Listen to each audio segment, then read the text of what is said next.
Estamos vivendo em um tempo que os antigos profetas chamaram de o tempo do fim. Mas em meio a tantas vozes, tantos dogmas e tantas interpretações conflitantes, existe um segredo. Um segredo que não é uma conspiração de porão, mas uma revelação direta das cortes celestiais. Existe uma única coisa, uma única doutrina, um único pilar que apenas um povo possui e que nenhuma outra denominação na face da terra compreendeu plenamente. E essa única coisa muda absolutamente tudo o que você pensa sobre a salvação, sobre o julgamento e sobre o que Jesus Cristo está fazendo neste exato milésimo de segundo. Se você acha que a sua fé está segura baseada apenas no que ouviu em sermões genéricos, eu te convido a dar um passo atrás. O que vou te revelar hoje é a chave que abre a porta do entendimento para o livro de Daniel e o Apocalipse de uma forma que você nunca imaginou. Antes de mergulharmos no âmago dessa verdade que estremece as estruturas do inferno, eu preciso que você se inscreva no canal agora para não perder nada. Muito obrigado por nos apoiar. O mundo está olhando para o horizonte, mas poucos estão olhando para cima, para onde o verdadeiro drama da humanidade está sendo decidido. Olhe para as notícias de hoje. Veja a pressa para a implementação de moedas digitais, a vigilância onipresente, a degradação moral acelerada e o clamor por uma liderança global que traga ordem ao caos. Tudo isso não é coincidência. É o cenário sendo montado para o ato final. No livro de Daniel, capítulo 8, versículo 14, encontramos a profecia mais longa e misteriosa de toda a Bíblia. A Escritura diz: "E ele me disse, até 2.300 tardes e manhãs, e o santuário será purificado." Por décadas, por séculos, estudiosos tentaram decifrar o que isso significava. Alguns disseram que era sobre o passado, sobre Antíoco Epifânio, mas a cronologia não batia. Outros disseram que era puramente simbólico, mas houve um grupo, um remanescente, que mergulhou nas águas profundas do estudo comparativo e descobriu que essa data aponta diretamente para o nosso tempo. Mas o que é essa purificação do santuário? Se você perguntar a qualquer teólogo de outras vertentes, eles dirão que o santuário foi a cruz. Mas, se o santuário foi purificado na cruz, por que a profecia de Daniel aponta para muito depois da morte de Cristo? Aqui reside o mistério que separa o conhecimento superficial da sabedoria profética. Ellen White, em sua obra monumental O Grande Conflito, no capítulo 23, intitulado O que é o Santuário?, explica com clareza solar que a compreensão deste tema é o alicerce da nossa fé. Ela afirma que a questão do santuário foi a chave que desvendou o mistério do desapontamento de 1844. Abriu à vista um sistema completo de verdade, ligado e harmonioso, demonstrando que a mão de Deus dirigira o grande movimento do advento. Imagine por um momento o tabernáculo no deserto. Cada detalhe, desde o pátio onde o sacrifício era feito, até o lugar santo onde o incenso subia. E, finalmente, o lugar santíssimo, onde a glória de Deus, a Shekinah, repousava sobre a Arca da Aliança. Tudo aquilo era uma maquete, uma cópia terrestre do verdadeiro santuário que está no céu, o qual o Senhor erigiu, e não o homem, como lemos em Hebreus, capítulo 8, versículo 2. A maioria das igrejas para no pátio, no sacrifício. Elas celebram a morte de Jesus, e com razão, pois sem o sangue não há remissão. Outras avançam para o lugar santo, entendendo a intercessão de Cristo. Mas existe uma verdade que só é acessível àqueles que compreendem que Jesus, em 1844, deu um passo além. Ele entrou no lugar santíssimo do santuário celestial para iniciar a fase final de seu ministério, o juízo investigativo. Você entende o peso disso? Neste exato momento, o tribunal de Deus está em sessão. Os livros estão abertos. Daniel capítulo 7, versículos 9 e 10, nos dá uma visão arrepiante deste momento. Eu continuei olhando até que foram postos uns tronos, e um ancião de dia se assentou. A sua veste era branca como a neve, e o cabelo da sua cabeça como a pura lã, e o seu trono chamas de fogo, e as suas rodas fogo ardente. Um rio de fogo manava e saía de diante dele. Milhares de milhares o serviam, e milhões de milhões assistiam diante dele. Assentou-se o juízo e abriram-se os livros. Isso não é uma fábula. É a realidade espiritual que governa o universo. Enquanto o mundo se preocupa com o preço do petróleo ou com a última postagem em uma rede social, o destino eterno de cada ser humano está sendo examinado diante do Criador. E por que isso é a única coisa que só um povo possui? Porque essa compreensão do santuário explica o caráter de Deus, a perpetuidade da sua lei e o significado do sábado como o selo do Criador. Sem o santuário, a Bíblia torna-se um quebra-cabeça, com peças faltando. Com o santuário, tudo se encaixa. Você entende por que o sábado é tão atacado? Porque dentro do lugar santíssimo, dentro da Arca da Aliança, estão as tábuas de pedra contendo os 10 mandamentos. E no centro dessa lei está o 4º mandamento, o único que aponta para Deus como o dono do mundo por direito de criação. Ellen White, no livro Patriarcas e Profetas, no capítulo 30, explica que o santuário celestial é o próprio centro do governo de Deus. Se você remove a compreensão do santuário, você remove a bússola que nos guia através das trevas do tempo do fim. Pense na tipologia do dia da expiação, o Yom Kippur. No antigo Israel, este era o dia mais solene do ano. Era o dia em que o santuário era limpo dos pecados acumulados durante o ano inteiro. O povo deveria afligir suas almas. Aqueles que não se arrependessem e não estivessem em harmonia com o ritual naquele dia eram cortados do povo. Meus amigos, nós estamos vivendo no grande dia da expiação antitípico. O tempo de brincar de ser cristão acabou. O tempo de ter um pé no mundo e outro na igreja evaporou-se diante da urgência profética. A notícia que você lê sobre o colapso das liberdades individuais e a busca por uma moralidade imposta pelo Estado é o reflexo direto da batalha que ocorre no mundo espiritual. Satanás sabe que o seu tempo é curto. Ele sabe que Jesus está prestes a terminar sua intercessão. E quando Jesus sair do lugar santíssimo, quando ele disser as palavras está feito, não haverá mais mediador. O destino de cada um estará selado. Mas por que essa mensagem é tão odiada? Por que ela é varrida para baixo do tapete por tantos líderes religiosos? Porque ela exige responsabilidade. Ela revela que a graça não é uma licença para o pecado, mas o poder de Deus para a obediência. Ela mostra que o juízo é uma realidade e que Deus levará em conta cada obra, seja ela boa ou má. A compreensão do santuário é a única coisa que nos dá a base para a mensagem dos 3 anjos de Apocalipse 14. O primeiro anjo clama com grande voz: temei a Deus e dai-lhe glória, porque é vinda a hora do seu juízo. Veja bem, a Bíblia não diz que o juízo virá no futuro distante. Ela diz que a hora do juízo é vinda, no presente. Esse processo começou em 1844 e continua até agora. Mas há um detalhe que quase ninguém percebe.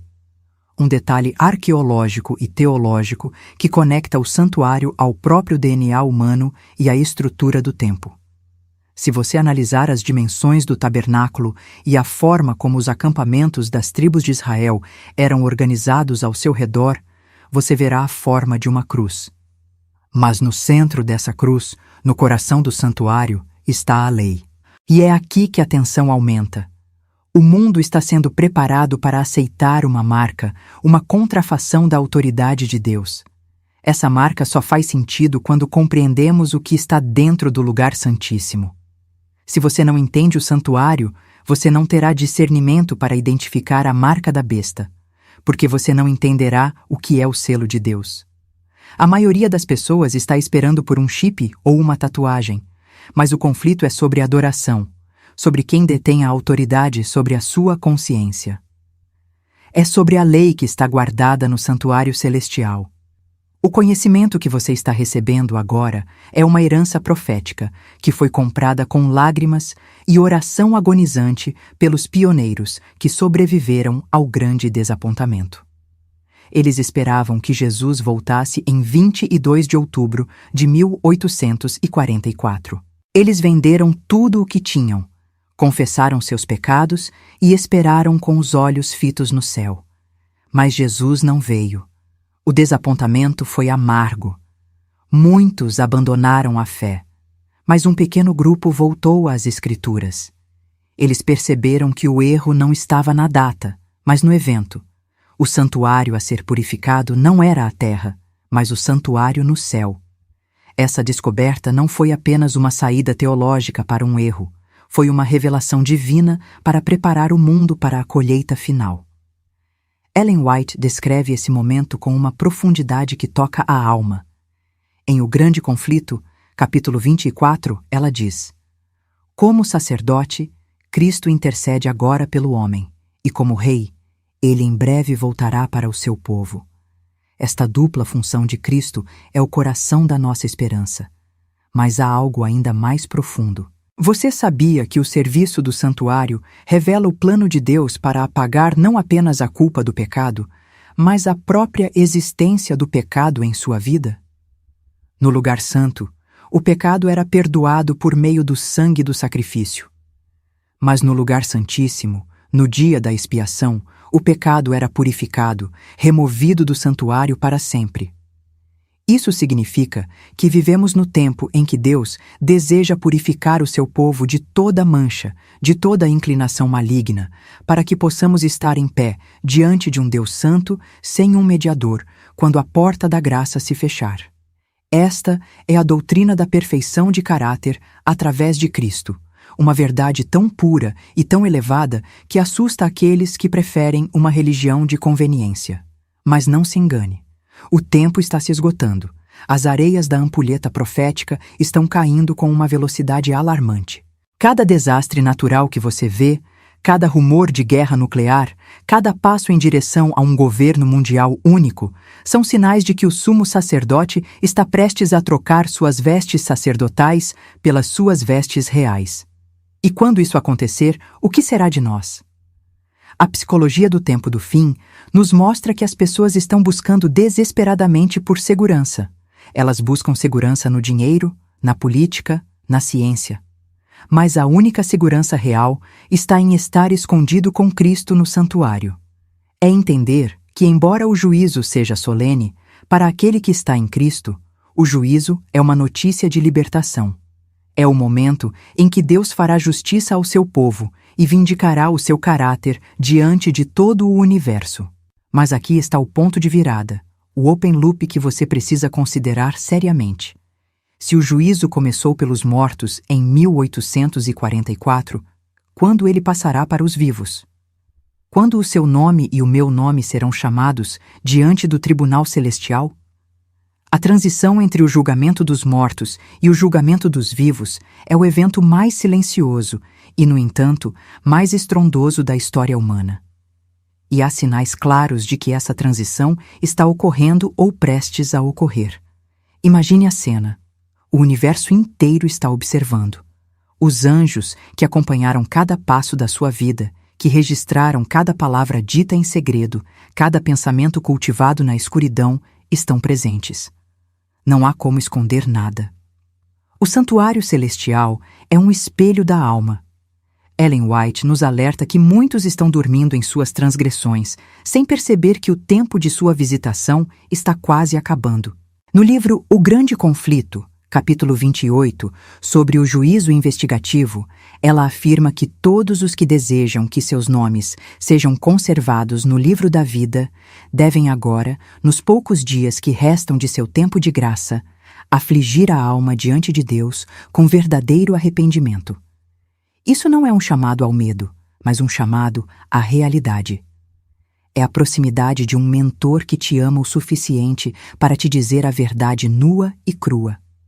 O que aconteceria se você soubesse que hoje é o último dia em que o sangue de Cristo está sendo oferecido em seu favor? Como você viveria? O que você mudaria? A verdade que só um povo possui não é para exaltação própria, mas para uma missão de resgate. É a mensagem que deve preparar o mundo para o fechamento da porta da graça. Pense nos tipos e antítipos. No tempo de Noé, houve um período de 7 dias em que a porta da arca estava fechada, mas o sol ainda brilhava e as pessoas continuavam sua rotina de comer e beber, casar e dar-se em casamento, sem saber que o seu destino já estava selado. O mesmo acontecerá no fim. O mundo continuará em seu curso louco, os governos farão seus planos, as igrejas continuarão com seus programas sociais, enquanto no céu, Jesus terá terminado seu trabalho. Este é o conceito da porta fechada que muitos não compreendem. Mas enquanto a porta ainda está aberta, há esperança. No entanto, essa esperança está intrinsecamente ligada à nossa resposta à luz que estamos recebendo.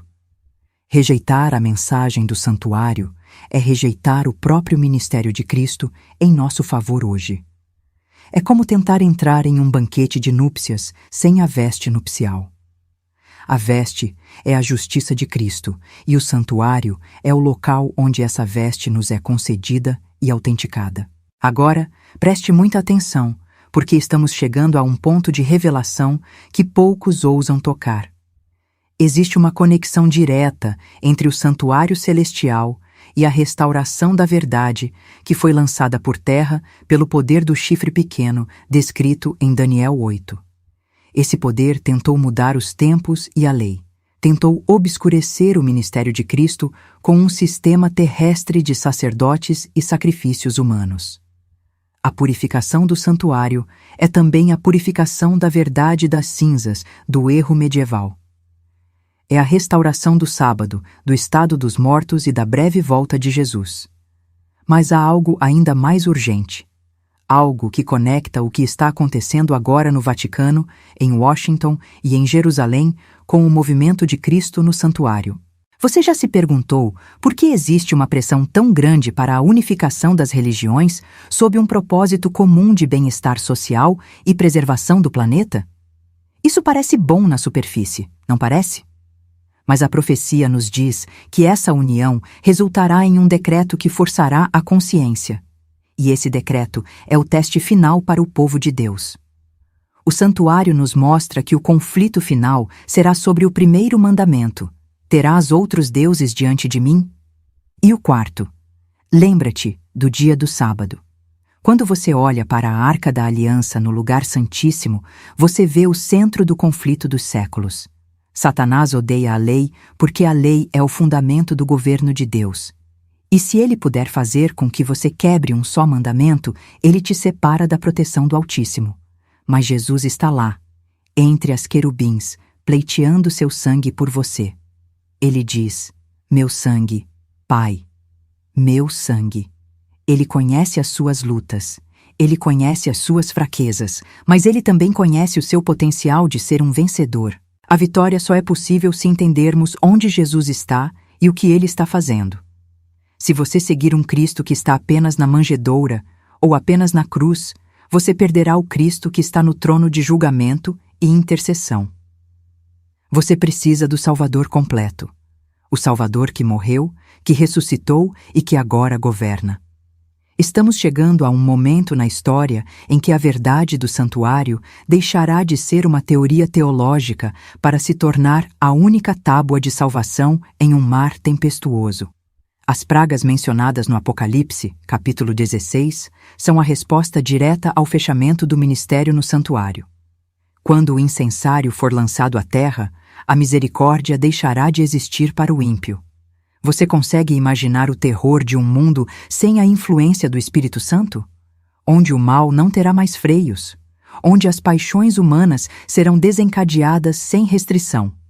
Esse é o futuro imediato daqueles que rejeitarem a luz. Mas para aqueles que compreendem o mistério de 1844, haverá um refúgio. O Salmo 91 diz: aquele que habita no esconderijo do Altíssimo, à sombra do Onipotente, descansará. Esse esconderijo é o lugar santíssimo, É o lugar de intimidade e proteção que o mundo não conhece. E aqui eu te pergunto: sua vida está em harmonia com o que está acontecendo lá em cima? Ou você está vivendo como se o tempo fosse eterno? A revelação que estou prestes a te dar agora, a conexão final que une o santuário ao seu dia a dia, é algo que pouquíssimas pessoas já ouviram falar. É o segredo da eficácia da oração no tempo do fim. Por que tantas orações parecem não passar do teto? Talvez seja porque não estamos direcionando nossas orações para onde Jesus está. No antigo Israel, as orações eram feitas em direção ao templo. Hoje, nossas orações devem ser direcionadas ao lugar santíssimo celestial. Devemos seguir o Cordeiro para onde quer que ele vá, como diz Apocalipse 14, versículo 4. E se ele foi para o lugar santíssimo em 1844, é para lá que nossa fé deve olhar. Mas o que acontece quando um nome é chamado e não há arrependimento? O que acontece quando o registro de uma vida mostra que a pessoa aceitou a luz, mas se recusou a caminhar nela? Ellen White, em uma citação profunda de O Grande Conflito, diz que anjos de Deus anotam o registro de cada pecado cometido, de cada negligência de dever. E é por isso que a purificação do santuário celestial exige uma purificação correspondente no santuário do coração. Não pode haver pecado no céu, e não pode haver pecado no povo que Deus levará para lá. Mas como alcançar essa pureza? Como ser aprovado em um juízo que sonda até as intenções da alma? A resposta está em uma pergunta retórica que os discípulos fizeram: quem então pode ser salvo? E Jesus respondeu: para os homens isso é impossível, mas para Deus tudo é possível. O santuário não é sobre o seu esforço para ser bom, é sobre a obra de Cristo em você, apagando o seu passado e escrevendo uma nova história. No entanto, há um limite. Existe uma linha invisível que a humanidade está prestes a cruzar. E quando essa linha for cruzada, não haverá volta.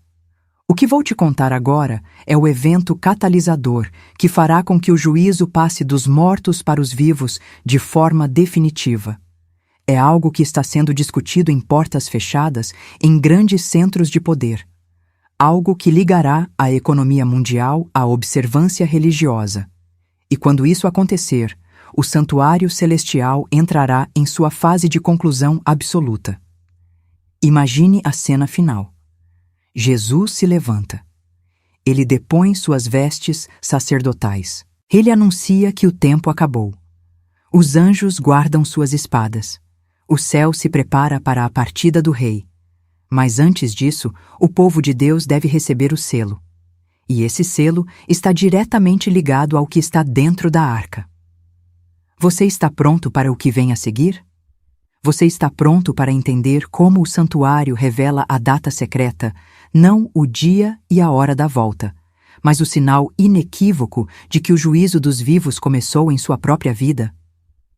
O mundo está em silêncio antes da tempestade. As nuvens estão se acumulando. O som das trombetas já pode ser ouvido por aqueles que têm ouvidos espirituais. A única coisa que muda tudo é o que você fará com essa informação agora, porque a partir deste momento, você não é mais um ignorante sobre o tema. Você agora é responsável pela luz que recebeu. E se eu te dissesse que o último teste, aquele que decidirá se o seu nome permanecerá no livro da vida ou será apagado para sempre, não é algo que acontecerá no futuro, mas algo que já está sendo decidido na sua mente a cada escolha que você faz em relação ao sábado e à lei de Deus? O que você diria se eu provasse que o juízo já começou por alguns que ainda estão vivos?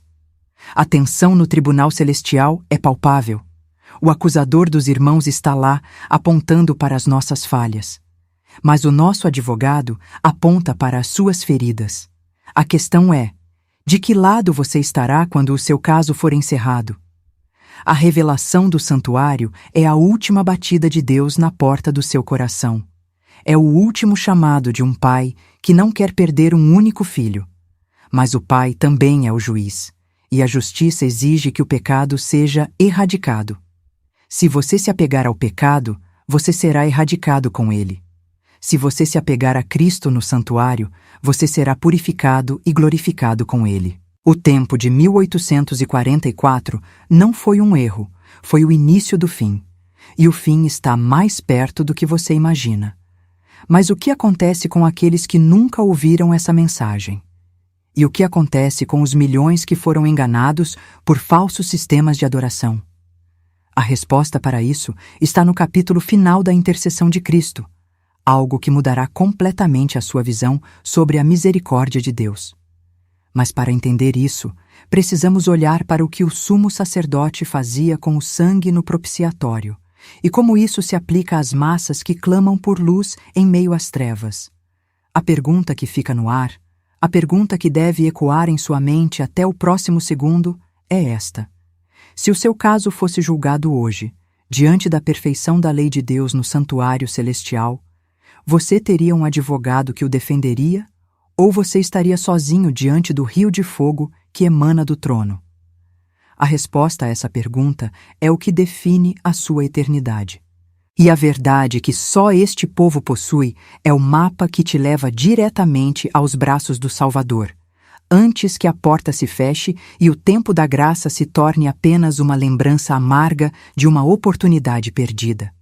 O que está escondido atrás do véu? O que Jesus está vendo em você agora mesmo? A revelação continua. Dade que só este povo possui é o mapa que te leva diretamente aos braços do Salvador, antes que a porta se feche e o tempo da graça se torne apenas uma lembrança amarga de uma oportunidade perdida. O que está escondido atrás do véu? O que Jesus está vendo em você agora mesmo? A revelação continua. O santuário não é apenas uma estrutura de tendas e peles de animais no deserto, nem apenas um edifício majestoso em Jerusalém. Ele é o cronograma de Deus para a salvação da humanidade. Quando olhamos para o sistema de sacrifícios, vemos o próprio Cristo. Cada cordeiro que gemia sob a faca do sacerdote era um grito profético ecoando através dos séculos. Eis o Cordeiro de Deus que tira o pecado do mundo, como está registrado em João capítulo 1, versículo 29. Mas a jornada não termina no altar do sacrifício. O sangue foi derramado, a dívida foi paga no Calvário, mas o que acontece com o registro do pecado? O que acontece com a mancha que ficou na alma? É aqui que a arqueologia e a teologia se encontram para nos dar uma base inabalável. Escavações nas regiões da antiga Mesopotâmia e as inscrições encontradas nos cilindros de reis como Ciro, o Grande, confirmam que o povo de Deus foi liberto do exílio exatamente como os profetas previram. E se a arqueologia confirma o passado, a profecia garante o futuro. Em Daniel, capítulo 8, versículo 14, encontramos a chave mestra de toda a escatologia. E ele me disse: até 2.300 tardes e manhãs, e o santuário será purificado. Este período profético, o mais longo da Bíblia, terminou no ano de 1844. Não foi uma data marcada por homens, mas uma data selada no trono do universo. Ellen White, em sua obra monumental, explica que o santuário no céu é o próprio centro do trabalho de Cristo em favor do homem. Diz respeito a cada alma viva sobre a terra. Abre à vista o plano da redenção, transportando-nos mesmo até ao encerramento do tempo e revelando o resultado triunfante do conflito entre a justiça e o pecado. O grande conflito, capítulo 23. Imagine agora o tribunal celestial. O juiz se assenta. Milhões de anjos cercam o trono. Os livros são abertos. Não há espaço para mentiras. Não há espaço para máscaras. Cristo, nosso sumo sacerdote, entra no lugar santíssimo para fazer a expiação final. Ele não está lá para nos condenar, mas para advogar por nós. Ele levanta suas mãos feridas e diz ao Pai: meu sangue, Pai, meu sangue. Mas para que esse sangue tenha eficácia em nossa vida agora, precisamos compreender que o julgamento investigativo é o momento da purificação do caráter. É o momento em que cada segredo, cada motivação oculta é trazida à luz da verdade divina. Se você sente o peso dos seus erros, se você sente que o tempo está se esgotando, entenda que este é o maior ato de amor de Deus: avisar antes de agir. A arqueologia nos mostra cidades inteiras que foram soterradas pelo julgamento divino, como Pompeia ou as ruínas de Nínive, que foram redescobertas para provar que a palavra de Deus não volta vazia. Nínive foi avisada e se arrependeu. O mundo de hoje está sendo avisado, mas qual será a nossa resposta? No coração do santuário, dentro da Arca da Aliança, estão as tábuas da lei, aqueles 10 preceitos que são o reflexo do caráter de Jeová. O sábado, o 4º mandamento, brilha com uma luz especial no tempo do fim. É o selo de Deus, o memorial da criação. Enquanto o mundo se curva diante de tradições humanas e decretos que desafiam o Altíssimo, o povo remanescente é chamado a restaurar a verdade. Em Apocalipse, capítulo 12, versículo 17, lemos que o dragão se irou contra a mulher e foi fazer guerra aos que guardam os mandamentos de Deus e têm o testemunho de Jesus. Esta guerra não é com armas de fogo ou exércitos humanos. É uma batalha pela mente e pelo coração. É uma luta para decidir quem terá a sua lealdade total. Se Deus é o seu Criador, Ele merece a sua adoração no dia que Ele mesmo santificou. A ciência arqueológica tem encontrado selos e sinetes de reis bíblicos como Ezequias, provando que a história bíblica é real. Se os reis da terra existiram, o Rei dos Reis também existe, e ele está voltando. Gostaria de fazer uma pausa importante nesta revelação profunda. Deixe um comentário agora sobre como a compreensão de que estamos vivendo no tempo do julgamento investigativo impacta a sua maneira de viver e de se preparar para o retorno de Jesus. Muito obrigado por compartilhar sua percepção e por estar atento a esta mensagem solene. A sua participação fortalece esta comunidade de buscadores da verdade. Continuando nossa imersão, precisamos olhar para o que Ellen White descreve sobre as cenas finais. Ela afirma que os homens estão apressando o seu destino e em breve a última prova será levada a cada alma. Testemunhos para a Igreja, volume 5, capítulo 81. O que significa essa última prova? É a decisão final entre a marca da besta e o selo de Deus. Não se trata de um chip ou de uma tecnologia invisível, mas de uma questão de adoração e obediência. A besta, descrita em Apocalipse, capítulo 13, representa um sistema de poder religioso e político que tenta mudar os tempos e a lei, exatamente como profetizado em Daniel, capítulo 7, versículo 25. A arqueologia nos mostra como impérios antigos tentaram se divinizar. Os imperadores romanos exigiam adoração e perseguiam aqueles que se recusavam a dobrar o joelho. A história está prestes a se repetir, mas em uma escala global. A crise econômica, os desastres naturais e a instabilidade social são o terreno fértil para que líderes mundiais clamem por uma ordem moral que, embora pareça boa, exigirá a renúncia da liberdade de consciência. Mas não tema. O mesmo Deus que abriu o Mar Vermelho e que preservou Daniel na cova dos leões está pronto para sustentar você. A esperança prática não reside na nossa força, mas na presença de Cristo em nós, a esperança da glória. Em Hebreus, capítulo 4, versículo 16, somos encorajados. Cheguemo-nos, pois, com confiança ao trono da graça, para que possamos alcançar misericórdia e achar graça, a fim de sermos ajudados em tempo oportuno. Este tempo oportuno é agora.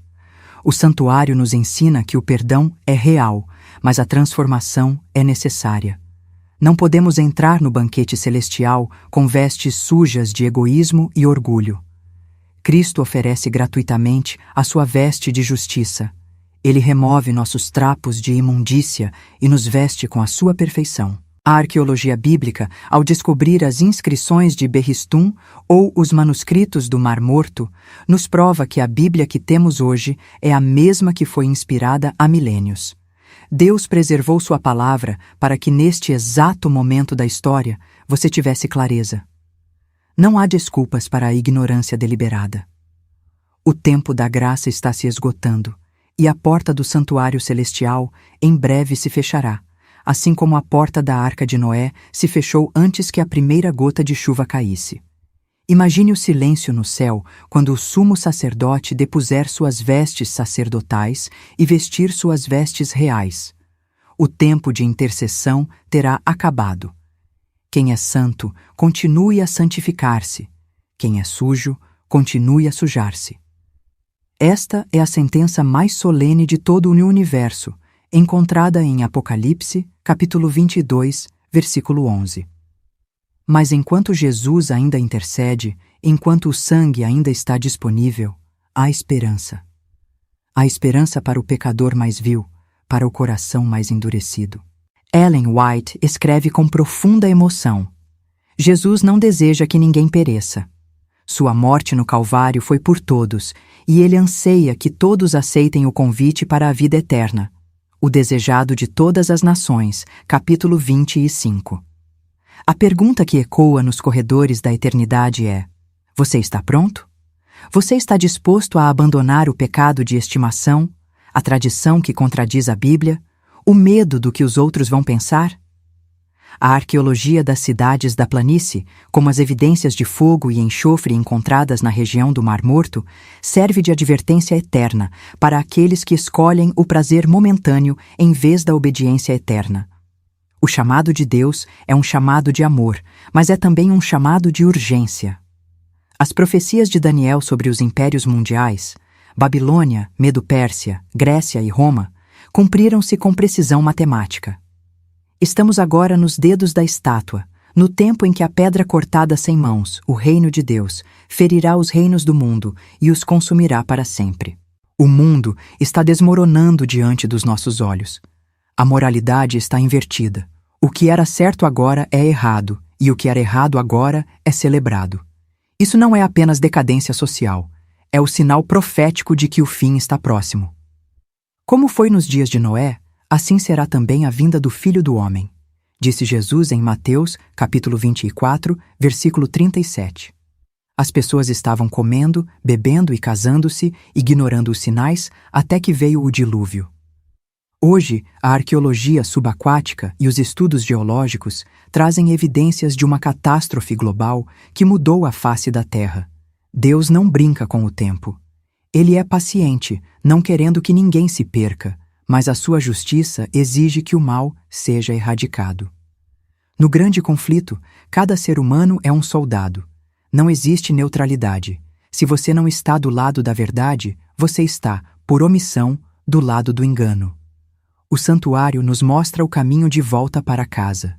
O pátio representa a justificação, o lugar santo a santificação e o lugar santíssimo a glorificação. É um processo completo de restauração da imagem de Deus em nós. Ellen White nos lembra que não temos nada a recear quanto ao futuro, a menos que esqueçamos a maneira em que o Senhor nos tem guiado e os seus ensinos em nossa história passada. Notas biográficas, capítulo 43. Olhe para trás e veja como Deus conduziu seu povo. Olhe para as evidências arqueológicas que confirmam cada vírgula das Escrituras. Olhe para as profecias que se cumpriram diante da história documentada. Tudo converge para um ponto. Jesus está voltando. Ele voltará com poder e grande glória, e todo olho o verá. Aqueles que o rejeitaram clamarão às rochas e montanhas que caíam sobre eles e os escondam da face daquele que está assentado no trono. Mas aqueles que esperaram por ele dirão: eis que este é o nosso Deus, a quem aguardávamos, e ele nos salvará. Conforme Isaías, capítulo 25, versículo 9. Que cena magnífica será essa! O reencontro de pais e filhos separados pela morte, o fim da dor, do câncer, da depressão e da solidão. A arqueologia não encontrará mais esqueletos, pois a morte será tragada pela vitória. Mas para estar lá, a decisão deve ser tomada aqui. No pó desta terra, no meio das nossas lutas diárias, precisamos escolher a quem serviremos. O remanescente não é um grupo de pessoas perfeitas, mas um grupo de pessoas perdoadas que decidiram que a lei de Deus é mais preciosa do que a vida. Eles preferem morrer a pecar. Eles preferem o deserto com Deus do que o palácio com o inimigo. O santuário celestial é a nossa garantia de que a justiça será feita. Cada lágrima que você chorou por causa da injustiça, cada vez que você foi perseguido por fazer o que é certo, tudo isso está registrado nos livros do céu. E o juiz de toda a terra fará justiça.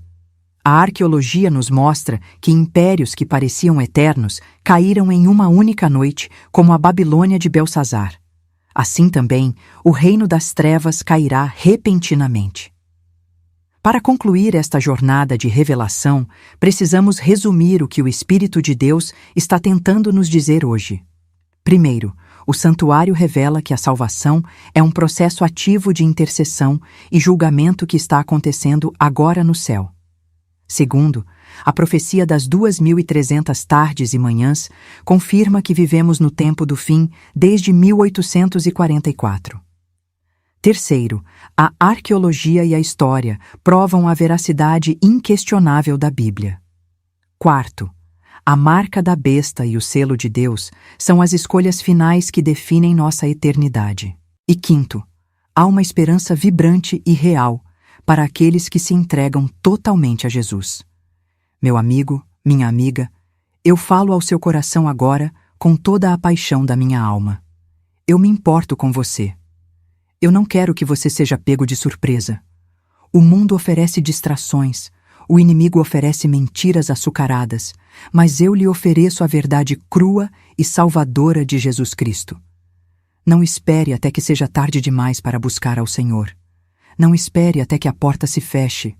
Hoje, se ouvirdes a sua voz, não endureçais o vosso coração.